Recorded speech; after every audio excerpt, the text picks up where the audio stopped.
ธรรมะธรรมโมอะไรอย่างเงี้ยคือแบบใช้ชีวิตก็ไม่ได้มากับธรรมชาติอะไรปกติเป็นคนคิดมากแทบทุกเรื่องเลยรู้สึกว่าตัวเองเป็นคนใจร้อนค่ะแล้วก็ขี้หงุดหงิดง่ายรู้สึกไม่ชัดเจนในชีวิตรู้สึกไม่แน่นอนไม่มั่นคงในชีวิตครับก่อนมาค่ายนี้รู้สึกว่าสับสน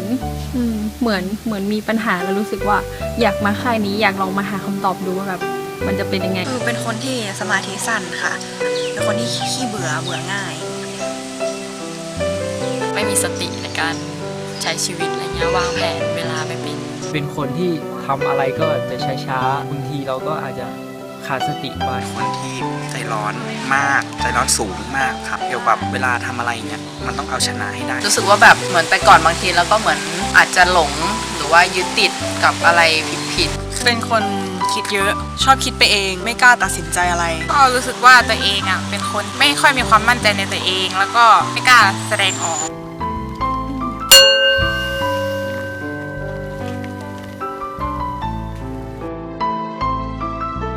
ตอนแรกคิดว่าตัวเองไม่สามารถทำได้แน่ๆมาค่ายนี้ก็ทำให้เรารู้ว่าจริงๆเราทำได้ค่ะรู้สึกตัวเองมีสติมากขึ้นทำให้เราแบบคิดได้หลายๆอย่างหลายมุมมองครับได้รู้จักเรียกว่าปฏิวัติตัวเองเลยปฏิวัติจากหน้ามือเป็นหลังมือทำให้เราเนี่ยได้มาดื่มด่ำกับธรรมะและธรรมชาติอย่างแท้จริงความจริงแล้วเราต้องทำอะไรหรือว่าชีวิตของเราจริงๆเราต้องการอะไร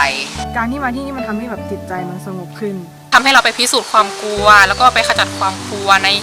ไม่กี่คืนที่เราได้มาค่ายนี้ค่ะชีวิตเปลี่ยนไปเลยอ่ะต้องมา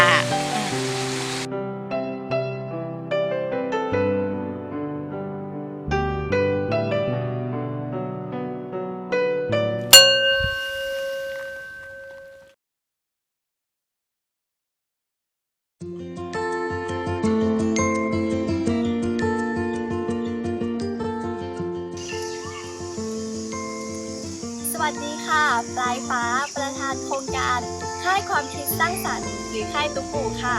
ปีนี้ปีที่59แล้วนะคะสำหรับค่ายนี้นะคะเป็นค่ายที่ทุกคนนะคะจะได้เรียนรู้เกี่ยวกับกายและก็ใจค่ะและธีมปีนี้นะคะก็คือธีม Back to Nature ค่ะซึ่งจะจัดในวันที่19 ถึง 25 พฤษภาคมนี้นะคะใครที่ยังไม่มีแผนเชิญชวนมาค่ายนี้เลยนะคะเดี๋ยวเจอกันที่ค่ายนะคะชาวมช.บ๊ายบายค่ะ